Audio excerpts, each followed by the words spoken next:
सब मिलके 4 बार कहेंगे ओम नमो भगवते वासुदेवाय।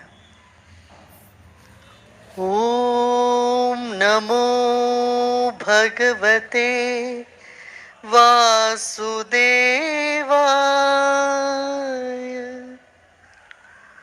ओम नमो भगवते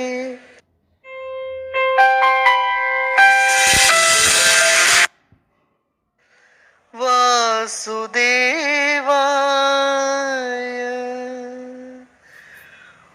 ओम नमो भगवते वासुदेवाय।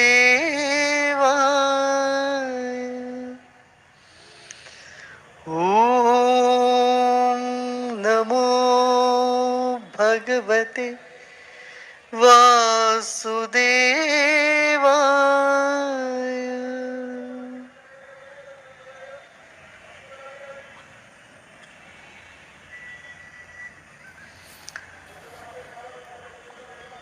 जब आदमी तनाव से भरा रहता है, जोर से शोरगुल करे, उसमें उनको थोड़ा सा राहत मिलती है। और जो व्यक्ति संवेदनशील है, उनका दिल कांप उठता है शोरगुल से। यही हुआ। दुर्योधन ने जब सुना शंखनाद को, उसको कुछ राहत मिली, मगर अर्जुन ने जब सुना, उनका हृदय द्रवित हो उठा, संवेदनशील हो उठा। उन्होंने देखा सबको कांपने लगा, युद्ध से निवृत्त होने लगा। ऐसी घड़ी सबके जीवन में आ जाता है।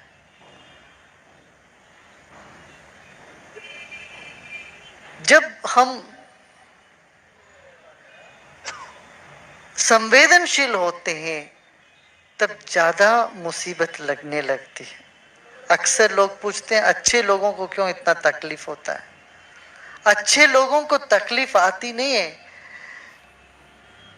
जो असंवेदनशील लोगों को भी आती है, मगर वो उसका कदर नहीं करते, उसको महसूस नहीं होता। भैंस को लाठी से मारो तो भी उसको समझ में नहीं आता, मगर गाय को लाठी दिखाने से भागने लगती। ऐसा फर्क है गुण के भेद की वजह से। अब दुर्योधन तो शंखनाद सुनकर के वो युद्ध करने के लिए तैयार हो बैठा, मगर अर्जुन का हालत बिल्कुल उल्टा हो गया। उन्होंने देखा, दोनों पक्षों को देखने की चाह उठी उनमें। नाद से होश बढ़ी, होश से इनको ये लगा मैं बीच में से सबको देखूं। अब बीच में खड़े होकर के देखा तो पाया कि ये युद्ध करने लायक नहीं है, ये धर्म के विरोध में है। मैं ऐसा अहिंसा करके, धर्म के विरोध में करके, सब इतने सारे कुलों को नष्ट करके मैं क्या राजा बनूं, किसका पालन करूंगा। ऐसे इनके मन में एक विवेक की जागृति हुई। तब चारों ओर अंधेरा छा जाता है, तभी गुरु की बहुत सख्त जरूरत महसूस होती है। थोड़ा बहुत अपना आराम के वलय में जो लोग रहते हैं, कंफर्ट जोन में जो रहते हैं, उनको लगता है गुरु की क्या जरूरत है। थोड़ा मुसीबत आने दो तो तब पता चलेगा गुरु की जरूरत है कि नहीं, तब पता चलता है। तब इनको गुरु की जरूरत महसूस हुई। तब दोनों हाथ जोड़ के श्री कृष्ण के शरण में बैठे। तो संजय बताते हैं इस तरह से, जब अर्जुन दुखी हो गया था, उनके आंखों में आंसू की नमी रही, सजल हो गया,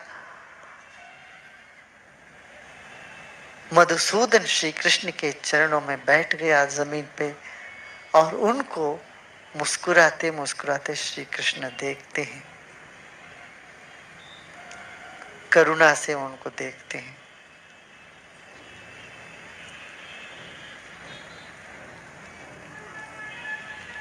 तम तथा कृपया विष्टो मश्रुपूर्ण कुलेक्षणम विषीदंतमिदं वाक्यम उवाच मधुसूदन। मधुसूदन श्री कृष्ण अपनी वाणी को बोलते हैं। सबसे पहला वाणी उनका श्री भगवान का है, कुतस्वाम कश्मलमिदं विषमे समुपस्थितम अनार्य दुष्टमस्वर्गमकी।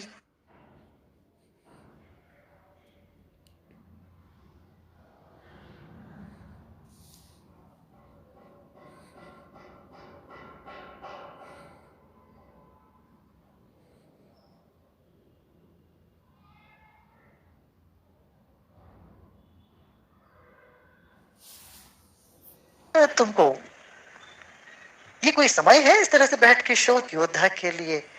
ठीक नहीं है। ना इससे तुम्हें स्वर्ग मिलेगी, ना यहाँ किसी तरह का सुख मिलेगा, ना यश या कीर्ति मिलने वाली है।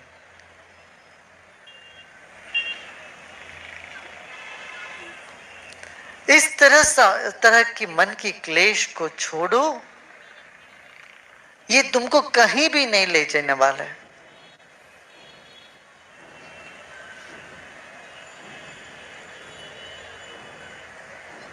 अब जागो, उठो, बैठो। एक त्यक्त्वा हृदय दौर्बल्यम उत्तिष्ठ उत्तिष्ठ परंतता। हृदय की दुर्बलता पकड़ लिया तुमको। अक्सर लोग पीड़ित होते हैं हृदय की दुर्बलता से।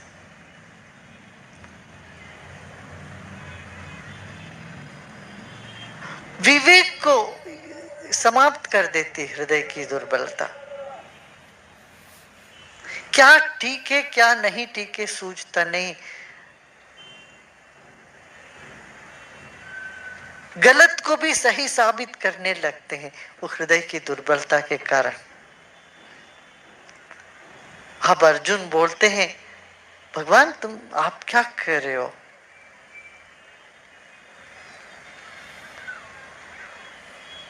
ठीक है तुम कहते हो ये तो मेरे अपने भाई है, बहन है, माता है, पितामह है, मगर हमारे गुरुजन वहां बैठे हैं, खड़े हैं, देखो हमारे गुरुजन वहां खड़े जिन्होंने हमको सारी शस्त्र विद्या सिखाई। मैं इनको हत्या करके, इनको हनन करके, इन पर विजय पा करके मैं क्या कैसा सुख पाऊंगा? इतना घोर पाप हो जाएगा।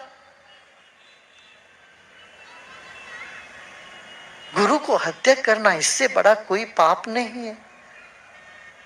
इससे न से केवल मैं, पूरा हम, मेरी वंश, मेरा कुल, मेरा संसार सब कुछ खत्म हो जाएगा। आप मुझे इस तरह का घोर कृत्य में क्यों लगाने जा रहे? एक तरफ युद्ध भूमि में आके यहां से लौट जाना कायरता है, मुझे पता है, मैं वो भी नहीं करना चाहता हूं, मगर ऐसा युद्ध भी नहीं करना चाहता हूं। एक बड़ा द्वंद्व की परिस्थिति आ गई कि क्या करूं क्या नहीं करूं। ऐसा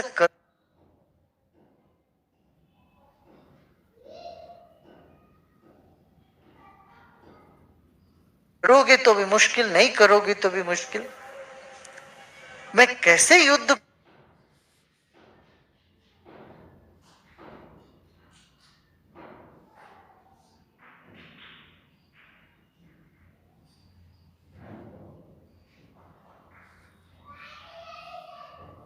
नीतिगत भी नहीं है तो धर्म शास्त्र के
पकड़ना सिखाया, उनके सामने मैं कैसे युद्ध कर पाऊंगा? एक तो मैं काबिल नहीं हूं, दूसरा नीतिगत भी नहीं है, तो धर्मशास्त्र के विरुद्ध है। जिन हाथों ने मुझे पाला पोसा, जिन कंधों ने मुझे उठाया, ऐसे मेरे नाते रिश्ते नाते दादा नाना सब लोग यहां हैं, मैं इन सब को कैसे ठुकराऊं? मुझे बड़ा द्वंद्व हो गया। इस द्वंद्व से तुम ही मुझे बचा सकते हो। शिष्यस्ते हम शादी माम त्वाम प्रपन्नी, मैं आपका शिष्य हूं, मैं शिष्य बन रहा हूं। अभी आप ही मुझे रास्ता दिखाओ, आप ही मुझे इस द्वंद्व से उठाओ ऊपर। जो मुझे करना है, जो ठीक ठीक है, जो श्रेयस है, इस देश के लिए भी बड़ा भला है, ऐसी जो भलाई की जो बात आप ही बता सकते हो। जब व्यक्ति हृदय के दौर्बल्य में रहता है, वो अच्छा क्या है बुरा क्या है ठीक से निर्णय नहीं कर पाता। एक भावनात्मकता में बह जाता है व्यक्ति, तब उनको कुछ सूझता नहीं। भावुकता में बह करके लोग बसों को आग लगा देते हैं, गाड़ियों को आग लगा देते हैं। भाई किसको नुकसान कर रहे हो तुम? कभी सोचा? पहले ही बसों की कमी है इतनी, लोग बड़े मुश्किल से जाते हैं, लटक लटक करके जाते हैं बस के। कहीं भी कोई सरिया हो बस में, उसको पकड़ के लोग चलते रहते हैं।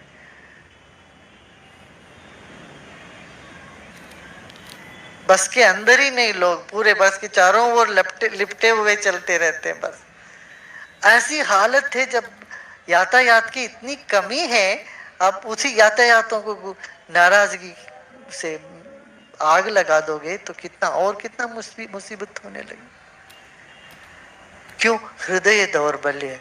हमारे कोई व्यक्ति को किसी ने अपमान कर दिया, मेरे कोई व्यक्ति को या मेरे समुदाय का या मेरे घर का, मेरे या मुझको किसी ने कुछ कह दिया, तो बस उद्दंडता में निकल जाओ, चलो कुछ तो मारो पीटो, सब खत्म करो। इस तरह की मनोवृत्ति आ जाती है, सब हृदय दौर्बल्य है। ऐसी हालत में क्या करना क्या नहीं करना, क्या ठीक है क्या नहीं ठीक है, समझ में नहीं आता। यदि गुरु होते तो गुरु के सामने आके पूछने की मौका भी मिल जाता है। गुरु के पूछते हैं आप क्यों? गुरु से मुझे सही सही मार्ग दिशा मिलेगी, ये भरोसा है, ये विश्वास है। चाहे दुनिया मुझे मेरे साथ न दे, मगर गुरु जी कभी ये मेरे साथ नहीं छोड़ेंगे, ऐसा ये दृढ़ विश्वास। ऐसा विश्वास अर्जुन में रहा श्री कृष्ण के प्रति। चाहे कुछ भी हो जाए, श्री कृष्ण मेरे साथ नहीं छोड़ेंगे, ऐसा दृढ़ विश्वास उनमें रहा। इसीलिए बोलते हैं, जो मुझे श्रेय कर है, जो मेरे लिए ठीक है, वो आप बताओ, मैं आपका शिष्य हूं, ऐसा समझ के मुझे रास्ता दिखाओ। ऐसे गदगद होकर के अर्जुन पूछते हैं कि बड़ी संदिग्ध परिस्थिति, दिल और दिमाग की लड़ाई, एक प्रेम और शिष्टाचार धर्म के साथ मुठभेद हो जाए तो करे क्या? आदमी किंग कर्तव्य विमूढ़ आत्मा हो जाता है। क्या करना क्या नहीं करना कुछ समझ में नहीं आता। कई अक्सर लोग किसी के प्रेम में पड़ जाते हैं, वो भावुकता में बहने लगते हैं, मगर मन माता पिता नहीं चाहते हैं, कि माता पिता देखते हैं कि ये तो रिश्ता बनेगी नहीं, ठीक नहीं होएगा, इन दोनों को जमेगा नहीं, वो अपने दिमाग से सोचते रहते हैं बच्चों के लिए। बच्चे अपने एक भावुकता में आकर के कहने लगते हैं मेरे मुझे फलाना व्यक्ति से ही शादी करनी है। ऐसी दुविधा हर घर में नहीं सही, बहुत से घरों में होते रहते हैं अक्सर।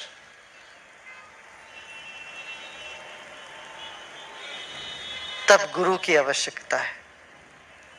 फिर गुरुजन बोलेंगे, बताएंगे, देखो तुम्हारा स्वभाव अलग है, इसका स्वभाव अलग है, तुम दोनों को जमेगा नहीं। या जमता है तो माता पिता को समझाएंगे, चलो बच्चों को खुश रहने दो, क्यों तुम क्यों बीच में आते हो। धन दौलत तो आते जाते हैं, पर बच्चों की खुशी हमें उससे ज्यादा मुख्य है। इस तरह से कोई विवेकी पुरुष समझाते हैं। वैसे बच्चों को भी समझाते हैं, देखो माता पिता को तुम इतना दुखी करके तुम शादी करके करो क्या, 6 महीने में, साल भर में तुम्हारा ये सब प्रेम वोम सब एक ठंडा पड़ जाएगा। अब जो है तेरे बिना मैं जी नहीं सकती हूँ, फिर बाद में कहोगे तेरे साथ मैं जी नहीं सकती हूँ। वो बस ये बिना वो साथ हो जाता है, बस साथ नहीं जी सकते हैं तेरा। तो ये तो बदलता रहता है। तुम जरा सोचो, माता पिता को इतना दुखी करके तो शादी कर भी लोगे तो कल तुम्हें इतना आत्मग्लानि होती रहेगी। सच में ऐसी बात है क्या? सबको मनाओ, कुछ उपाय से तुम अपना जीवन संभालो आगे। यह ज्ञान अक्सर कोई विवेकी जन, कोई सखा या सखी बंधु बताते हैं, वो कृष्ण का ही पात्र वहां कर रहे हैं।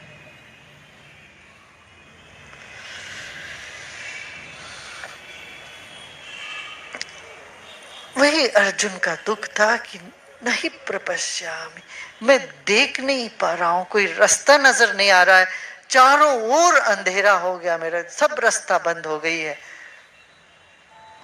आप एक ही मुझे रास्ता दिखाने वाले हो, आप एक ही कर सकते हो, मुझे इस द्वंद्व से निकालने के लिए आप ही को है, मुझे इस द्वंद्व से निकालना आप ही को है। सिर्फ आप ही काम कर सकते हो। ऐसा करके गुडाकेश जिन्होंने नींद को जीत लिया, उन्होंने श्री कृष्ण के चरणों में नतमस्तक हो गए।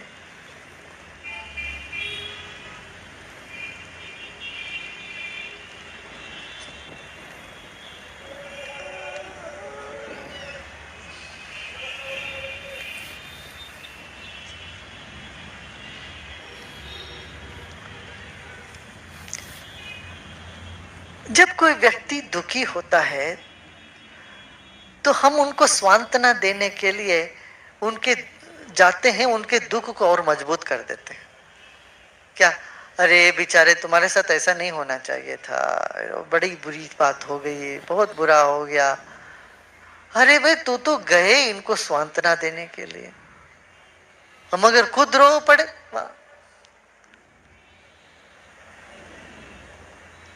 हाँ में हाँ मिला के चलते हैं हम लोग।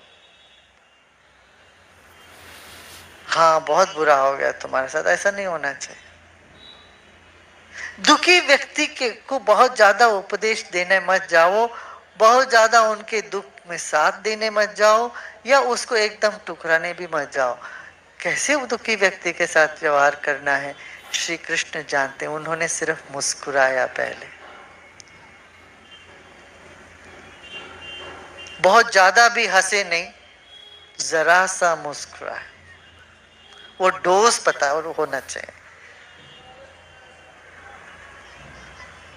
किसी ने कहा कि गुरुजी आपने कहा मुस्कुराओ, तो हम तो मुस्कुराते हैं, तो मुसीबत में पड़ गए। उन्होंने कहा कहाँ तुम जाके मुस्कुराए, कोई शोक समारंभ में गए थे, सबका चेहरा लटका हुआ था, मुझे ज्यादा हंसी आने लगी, मैं जोर से हंसने लगे, मुस्कुराने लगे, तो लोग हमको बुरा समझ गए। भाई मुस्कुराओ, इसका मतलब ये नहीं है तुम जगह ना देखो, स्थान देखो, कहाँ कितना कैसे अपना आनंद को व्यक्त करना, ये बात है।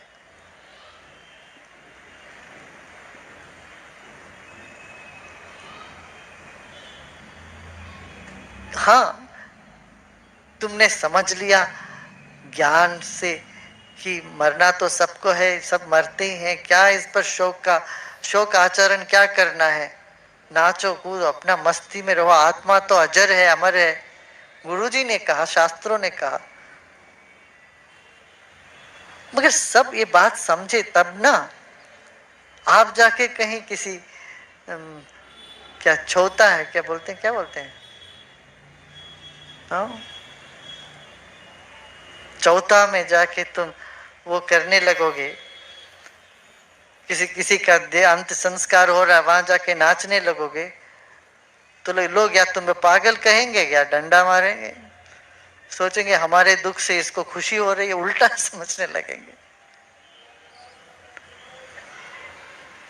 भगवान श्री कृष्ण जरा सा मुस्कुराए, जरा सा, फिर उनको बोले अशोच्य अनन्य शोच प्रज्ञावादांश बासस गतासूनु गतासूंश्च नानु शोचन्ति पंडिता। असल में गीता यहीं से शुरू होती है। हे अर्जुन,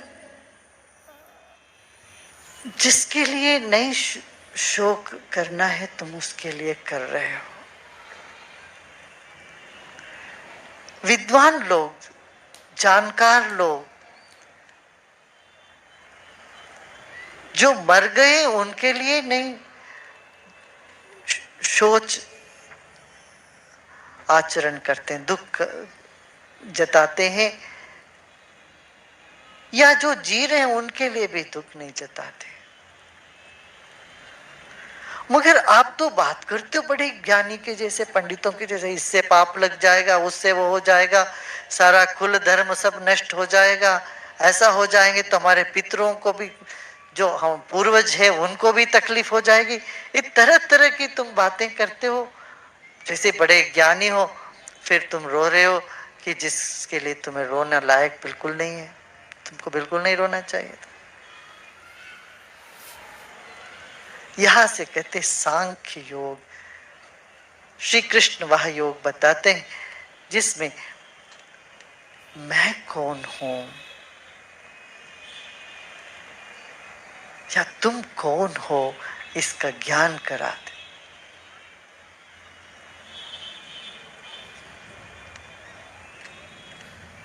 गीता में बहुत मुख्य पड़ाव है दूसरा अध्याय।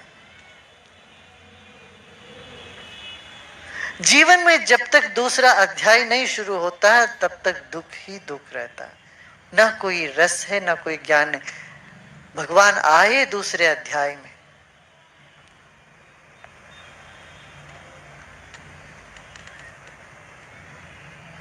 जागरण हुआ दूसरे अध्याय में।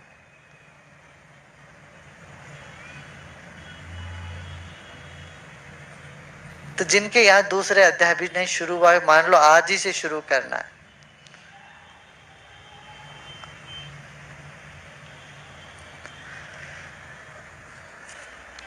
तो जिस कारण तुम शोक करते हो ये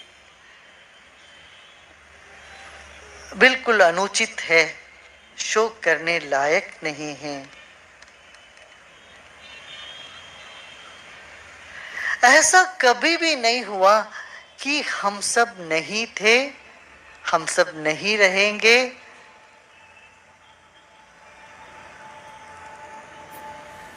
हम सब अभी हैं, इस रूप में, इस आकार में हैं, पहले भी थे हम लोग। कई बार आपको लगता भी है, कभी किसी को देखते हो तो लगता है हमने इनको पहले से जानता हूं या इनको कहीं देखा है। ये जो भाव आपके भीतर उठता है ना, ये सच है, सच्चाई है इसमें। क्यों? हम सब पहली बार नहीं मिल रहे हैं, ये मुलाकात पहली बार नहीं है, कई बार हो चुकी और होती रहेगी। ये मुस्कान पहली बार नहीं है, सदियों पुरानी है।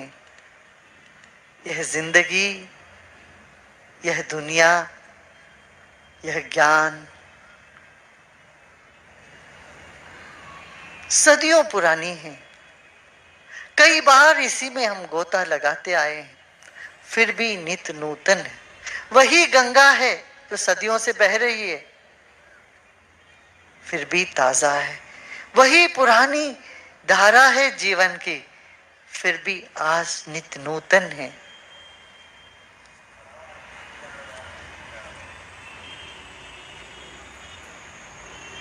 जैसे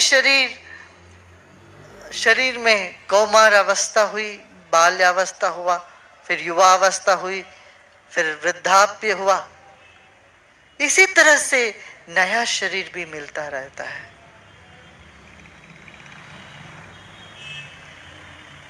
तथा देहांतर प्राप्ति धीरस्तत्र न मुह्यति। तो जो धीर व्यक्ति है वो इसके लिए शोक नहीं जताता, ताकि वो जानता है। जो एक कपड़ा उतार दे तो दूसरा कपड़ा पहनने के लिए तो उतारते हैं।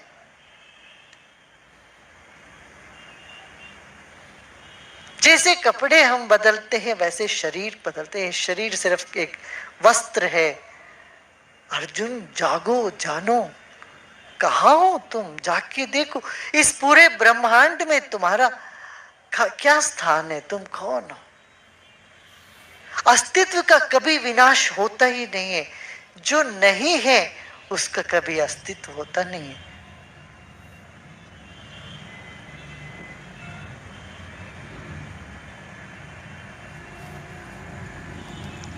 दुनिया में एक सबसे बड़ी समस्या है शैतान और ईश्वर का। ईश्वर को हम कहते हैं सर्वव्यापी। जब ईश्वर सर्वव्यापी है तो शैतान के भीतर भी होना चाहिए, ताकि ऐसी कोई भी जगह नहीं है जहां ईश्वर नहीं है। जब सब जगह ईश्वर व्याप्त है पहले से, फिर शैतान के लिए रहने की जगह कहां होगी। यदि शैतान कहीं है उसमें ईश्वर नहीं है, तब ईश्वर सर्वव्यापी नहीं हो सकता। हो सकता क्या? कैसे हो सकता बताओ। ये एक सैद्धांतिक भ्रम है, संघर्ष है। सदियों से लोग हजारों किताब लिख चुके हैं, इसका कोई हल नहीं निकल रहा। पहली बात तो कहते हैं ईश्वर सर्वव्यापी है, सर्व जगह व्याप्त है। तो अपना ये सवाल उठता है, सब जगह व्याप्त है तो शैतान फिर कहां हो सकता। तो यहां उसका उत्तर दिया, अभाव का कभी अस्तित्व नहीं है, भाव का कभी विनाश नहीं। अंधेरा कोई वस्तु नहीं है, वो सिर्फ प्रकाश का अभाव है। तो शैतान कोई तत्व नहीं है, वस्तु नहीं। शैतान के भीतर ईश्वर छिप गया है, दिख नहीं रहा है बस। तो वो शैतान दिखता है वहां, लगता है। मृग मरीचिका, कहीं जल नहीं है, सड़क में पानी नहीं है, पानी होते जैसा दिखता है। मरुस्थल में पानी नहीं है, मगर आप चल रहे हो तो लगता है पानी है। सूरज कभी डूबता नहीं है, मगर लगता है डूब रहा है। यही है माया। जो दिखता है वो सत्य नहीं है। ये बड़ा रेवोल्यूशनरी बात है, क्रांतिकारी बात है। जो तुम्हें दिखता है ये सत्य नहीं है, जो नहीं दिखता है वही सत्य है। अव्यक्तादीनि भूतानि व्यक्त मध्यानि भारता अव्यक्ता निधनानि व तत्र का परिवेदना।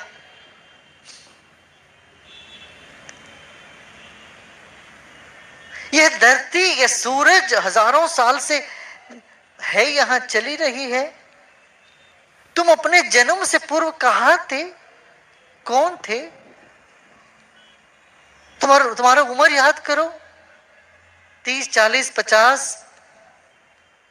60, 70 जो भी है, इससे पहले तुम नहीं थे क्या? कहां थे? कौन थे? अव्यक्त थे, मगर शरीर नहीं था, तुम तो थे।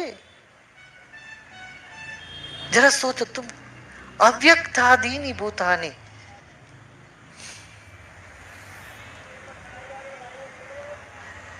जब पानी भाप बन के ऊपर उड़ता है, बादल बनते वक्त दिखता नहीं है, अचानक बादल बन जाता दिखता है।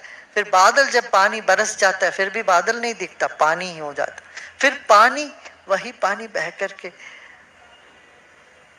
सागर में, फिर सागर से वह पानी फिर भाप बन करके ऊपर उड़ती है। तो कभी ये सब भूत दिखता है, कभी नहीं दिखता। अव्यक्तादीनि भूतानि, व्यक्त मध्यानि, बीच में दिखता है, मरने के बाद भी फिर नहीं दिखता। तो जीवन सिर्फ जो दिखता है उतना ही मत समझो, जो नहीं दिखता है वो सब जीवन का ही अंग है। जो हमें दिखता है वो सिर्फ 10वें में 1 हिस्सा है, नहीं दिखता वो 9 हिस्सा और अलग है, छिपा हुआ है।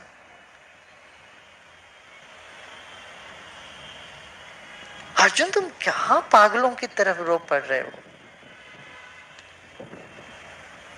आत्मा कभी मरता नहीं है, ये अजर है, अमर है।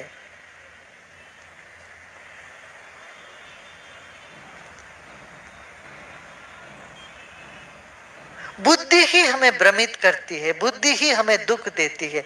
अब बुद्धि योग से ही वो बुद्धि को ठीक करना है, यही सांख्य योग का महत्व।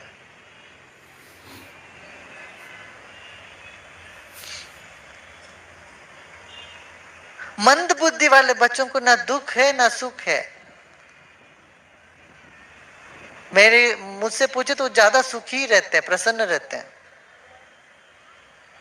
मंद बुद्धि है, बुद्ध, या वो कहते हैं कि मेंटली रिटॉर्डेड जो बच्चे होते हैं,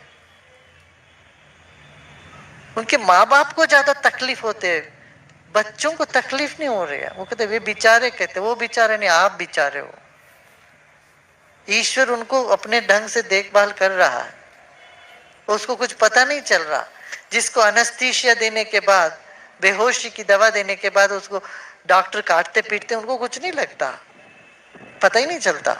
ऑपरेशन हो भी जाता, दर्द भी नहीं होता।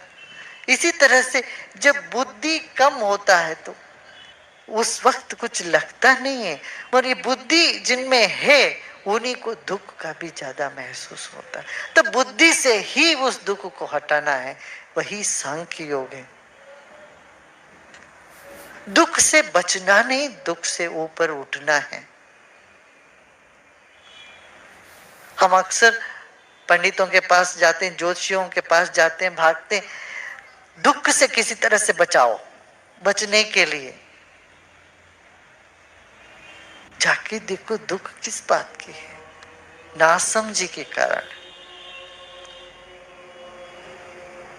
हमारे भीतर जो शक्ति है उसको पहचाना नहीं, इसी कारण से। नहीं, उपाय करना कोई बुरी बात नहीं है, ज्योतिष का ज्ञान कोई बुरी बात नहीं है, मगर हम वह मूल तत्व को भूल के भटकते रहते हैं। इस शरीर में ऐसा शक्ति है, ताकत है, यह तत्व है, ये नाश रहित है। इसको ना आग जला सकेगी, ना पानी इसको डुबा सकेगी, गीला कर सकेगी, ना वायु से ये उड़ जाएगा, ना पृथ्वी से ये धस जाएगा। ऐसा तत्व जो है वो तुम हो, वही मैं हूं। अर्जुन, किस लिए तुम रो रहे हो? इस शरीर में अरबों खरबों अणु परमाणु रोज मर रहे हैं, रोज नए कण, सेल्स, नए सेल्स के जन्म देते हैं हमारे शरीर। 1 साल में शरीर के एक एक कण बदल गया होता। हमारा शरीर भी एक बहता हुआ नदी के जैसा ही है। इसमें परमानेंट हम समझते हैं, ऐसा कुछ नहीं है। ठोस समझते हैं तो ठोस तो कुछ है ही नहीं शरीर में। 99% शरीर तो फोल है, खाली है, आकाश तत्व है कहते हैं। 98% बचा दो 2% है, वही है ठोस कोई चीज हम समझते हो तो। वो भी ठोस नहीं, एक एक अणु में, एक एक कण में शरीर में इतना अधिक आकाश तत्व है, वायु तत्व है। 60% तो जल तत्व से भरा है हमारा शरीर।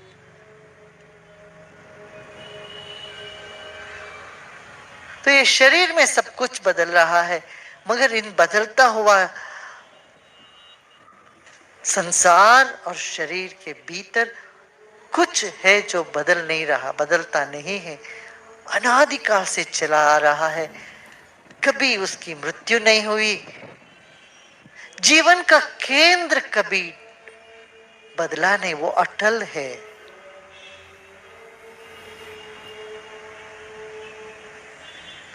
इसको कोई लोग जब जान लेते हैं बड़ा आश्चर्यचकित हो जाते हैं। आश्चर्यवत पश्चिति कश्चित, कोई आश्चर्य से इसके बारे में बातें करता, अरे वाह मैं ऐसा हूं, बड़े आश्चर्य से बोलते हैं इसके बारे में। और सुनने वाले भी बड़े आश्चर्य से सुनते हैं जब आत्मा के बारे में बात करते हैं। तो इतना सुनने के बाद भी सब कोई जानते नहीं है उसको।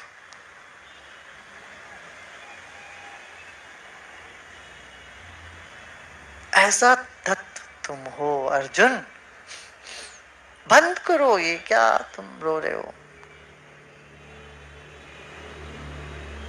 जिस कायरता के साथ तुम भागने जा रहे हो, दुनिया क्या कहेगी तुम्हें। ऐसा अपकीर्ति अपयश लेके मरोगे तुम, इससे क्या तुम्हारा कुल का उद्धार हो जाएगा। दुनिया कभी तुम्हें माफ नहीं करेगी। तुम अपना धर्म छोड़ के भाग रहे हो, बड़े धर्मात्मा के जैसे बात करते हो। तुम अपना ड्यूटी है यहाँ पर, एक पुलिसमैन की ड्यूटी करनी पड़ेगी जब उनको जिस काम में लगाया गया। एक योद्धा का काम करनी पड़ेगी। तुम अपने कर्तव्य से भाग रहे हो, बोल रहे हो मैं कोई पाप कर रहा हूं। तुम्हारे गुरु ने तुम्हें क्या सिखाया? सबसे पहले सिखाया कि अपना कर्तव्य का पालन करो। बच्चों को जनेऊ धारण करते हैं, पता है क्यों? कर्तव्य ज्ञान कराने के लिए। जनेऊ का अर्थ क्या है? माता पिता के प्रति तुम्हारा कर्तव्य, समाज के लिए तुम्हारा कर्तव्य, और जिस ज्ञान और गुरु से तुमने ज्ञान पाया उस गुरुजनों का ज्ञान के प्रति तुम्हारा कर्तव्य। मान लो तुमने कुछ ज्ञान पाया, उस ज्ञान को दूसरों तक पहुंचाना है। तुम अपना ज्ञान लेके मर जाना नहीं, तब तुम ज्ञान के ऋणी बन जाओ। 3 तरह का ऋण को अपने कंधे में उठाने का ही एक नाम उपनयन या यज्ञोपवीत संस्कार इसीलिए करते हैं। कंधे पर जिम्मेदारियां उठाओ। बच्चों को ज्ञान देने से पहले कुछ और ज्ञान देने से ब्रह्मोपदेश, सबसे बड़ा उपदेश, सबसे उत्तम उपदेश पहले देते हैं। क्या वो उपदेश? तुम वह हो, तुम वही हो, वही आत्मा तुम हो जो अमर है, तो अदर है। बाकी छोटा छोटा उपदेश जो भी है, दुनिया कैसे गाड़ी चलाना, मोटर चलाना, ये सब बाद में आता। पहले ये तो जानो तुम कौन है, वो जानकर सबसे बड़ा उपदेश, हाईएस्ट फर्स्ट अंग्रेजी में कहते, सबसे बड़ी चीज पहले उनको बता दिया जाए, फिर और सीखते जाओ। सीखने का कोई अंत नहीं दुनिया में, जिंदगी भर सीखते जाओ। आप खूंटे से बंध गए हो, अपने भीतर का केंद्र से तुम्हारा संपर्क हो गया, फिर चाहे कहीं भी जाओ।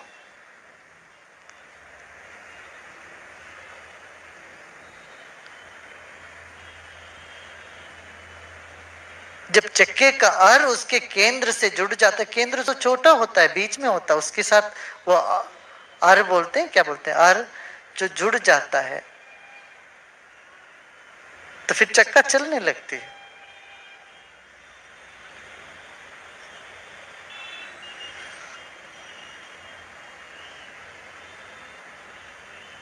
आत्मज्ञान बिना सब झूठा, क्या काबा क्या काशी।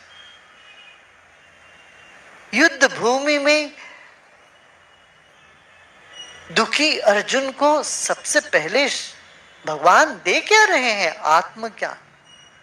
आजकल लोग पूछते हैं तो भूखे व्यक्ति को आत्मज्ञान लेके क्या करेंगे? युद्ध काल में क्या आत्मज्ञान का क्या काम आएगा? लोग मर रहे हैं, आत्महत्या कर रहे हैं, तो आत्मज्ञान क्या काम आएगा? अरे भाई बेवकूफ, वहीं तो आत्मज्ञान काम आए। आत्मज्ञान के अभाव से तो ये सब अनिष्ट हो रहे हैं। सब तरह के अनिष्ट को दूर करने के लिए एक आत्मज्ञान का तीर चलाते हैं, जो कभी शस्त्र उठाने से इनकार कर दिया उन्होंने।